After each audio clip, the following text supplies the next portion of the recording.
चुनमुन ने साइकिल चलाना सीखा तो अब उसे साइकिल के बगैर चैन नहीं पड़ता था। जहाँ भी जाता साइकिल पर चढ़कर जाता। कुछ दिनों में ही वह खूब तेज साइकिल चलाने लगा। एक बार तो वह इसी तेजी की वजह से साइकिल से गिरते गिरते बचा। पापा ने समझाया, चुनमुन ऐसे तो चोट लग जाएगी, तुम धीरे साइकिल चलाया करो। चुनमुन ने सुना पर जल्दी ही भूल गया। तेज साइकिल चलाने के चक्कर में एक दो बार तो उसने ऐसे गलत मोड़ काटे कि अगर सामने वाले ने समझदारी से ब्रेक न लगाए होते तो सचमुच एक्सीडेंट हो जाता। एक दिन ऐसे ही चुनमुन की साइकिल सामने वाले बच्चे मोनू की साइकिल से टकराई और नीचे गिर गई। मोनू को थोड़ी चोट आई पर वो चुनमुन पर गुस्सा न करके अपनी राह चला गया।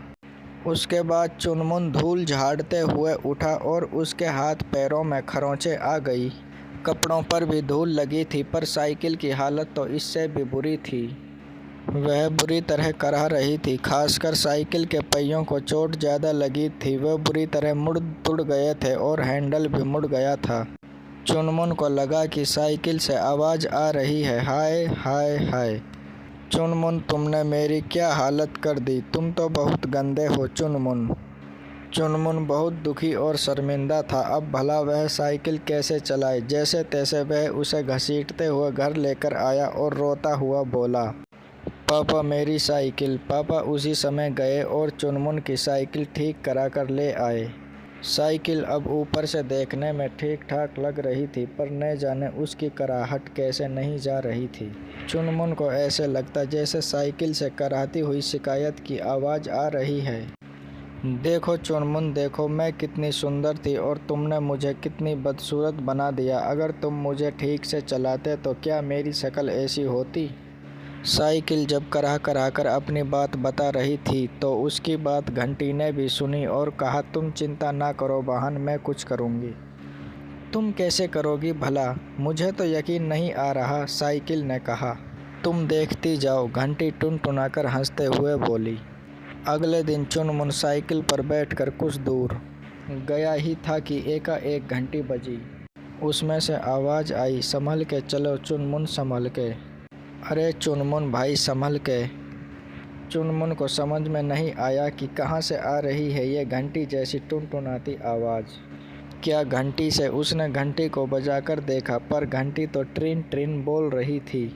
तो फिर किसने अभी अभी कहा, संभल के भाई संभल के। कुछ देर बाद चुनमुन यह सब भूलकर फिर मस्ती से साइकिल चलाने लगा। आगे एक तीखा मोड़ था, गोलाई वाला। चुनमुन को मोड़ पर तेज़ी से साइकिल चलाने में मज़ा आता था, जिससे साइकिल तेज़ी से घूमती थी हवा से बातें करते हुए। पर जैसे ही उसने मोड़ पर साइकिल की स्पीड बढ़ाई तो उसे आवाज़ सुनाई दी, संभल कर चलाना चुनमुन, संभल कर, वरना पड़ेगा बहुत पछताना। सुनकर चुनमुन हक्का बक्का रह गया। पर यह बात सिर्फ चुनमुन ने ही नहीं, सड़क पर चलते फिरते लोगों ने भी सुनी। वो ज़ोरों से हंस पड़े। उन्हें तालियां पीटकर हंसते हुए देखा तो चुनमुन को बहुत शर्म आई। आखिर चुनमुन को समझ आ गई और उसने संभल कर साइकिल चलाना शुरू किया। पर आज तक वह समझ नहीं पाया कि किसने उसे आवाज़ देकर कहा था, संभल के साइकिल चलाना चुनमुन, संभल के। लेकिन साइकिल की घंटी मन ही मन हंसती है और उसने चुनमुन को आखिर सही राह दिखा ही दी। दोस्तों, कहानी अगर पसंद आई हो तो वीडियो को लाइक और चैनल को सब्सक्राइब ज़रूर करें। और हाँ दोस्तों, इस कहानी में किस अलंकार का यूज हुआ है हमें कमेंट में ज़रूर बताएं।